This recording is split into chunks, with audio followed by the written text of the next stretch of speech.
Welcome to this brief class on making a woven paper ball.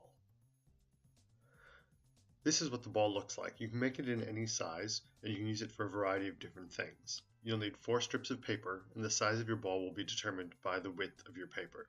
This is very small and very thin, so your ball is very small. You'll need a stapler or some tape if you don't have a stapler.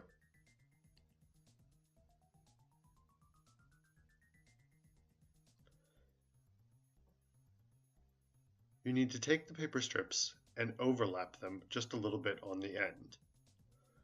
These then need to be adhered together, which is why we're going to use the stapler. You want to make sure that the ends match up.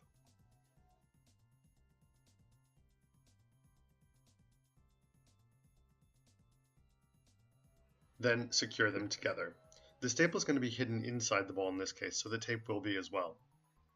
Go ahead and fold that over towards the back and then hold it in your hand. What's important here is the left strip, which is white, and the right strip, which is gold. You'll take the left strip and place it over the strip next to it, and then you'll take the right strip and place it under the strip next to it, and then going over the left strip. So essentially the right side comes over the left side. And then you can sort of tug them until they're roughly secure in place.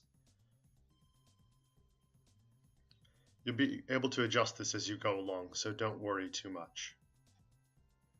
Then you take again the left strip and put it over the one next to it, and take the right strip and put it under the one next to it, putting it over the strip that was on the left side. You can see that it's starting to take shape in this sort of woven square pattern. Pull them down until they're even, and then you'll do it again. Take that left strip, which in this case is now gold, put it over the strip next to it, take the white strip, which is the right side, put it under the strip next to it, and then over the strip that was on the left-hand side. You'll really start to feel the curl at this point, and you'll see how the ball shape will start to get formed.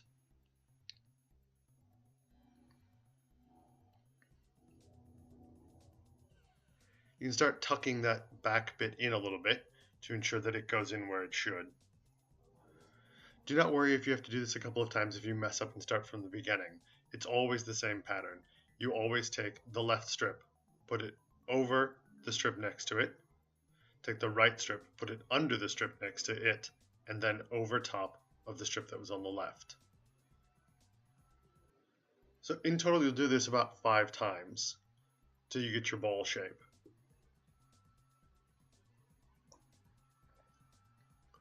You want the ball to have curled over fully. So this will be our 5th time. Under and then over.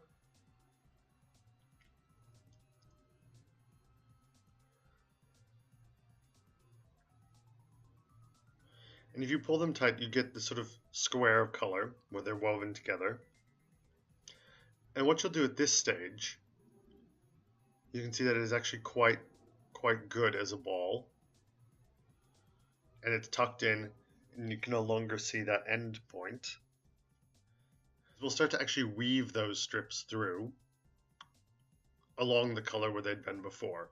So you want to hold on to the ball and pull them tight, and then you'll essentially take each color and feed it back through the ball to seal it up.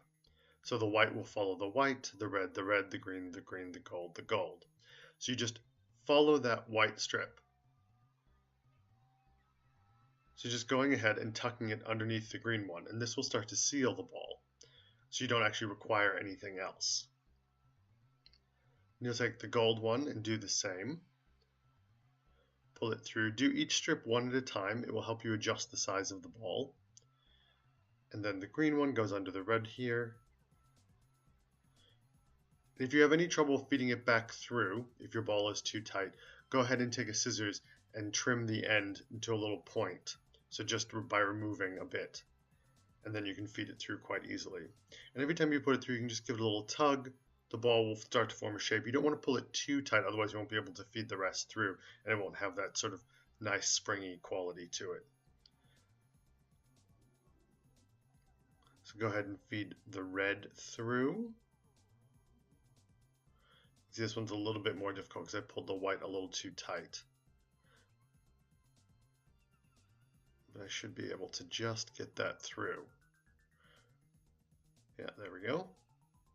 Now we'll follow through the same pattern with the rest of the strips.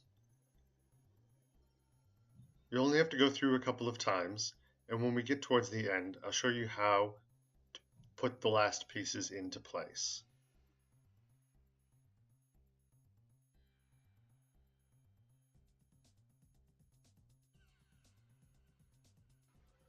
When you reach the very last stage, you should be able just to tuck the very last edge of your strip underneath one of the strips that came before it. If you find, however, that your strip is a little bit too long for that it comes out the other side, or too short, then just trim it back to either fit underneath or to go to the one that came before that. You just don't want really any ends showing. But this ball will hold itself together after you're done. You can also do what I'm doing here, which is adjust it a little bit to give it a little bit more width so that it pulls back. But any of these things is fine. It won't take very much to trim it back. Just tuck this last one underneath here. And then you'll have this great little paper ball, and you can use them for anything. You can put them on earrings, you can put them on your Christmas tree, you can put them into a dish for color, you can use them in product placement, anything you want really. You can buy your strips pre-cut if you need to. I'm in fact using some from an origami set that came to make little paper stars, which is why these balls are quite small. But if you have them that are thicker, you can then make larger balls. So you could make them in a specific size if you wanted to, say, put them on your Christmas tree or even string them up on a garland.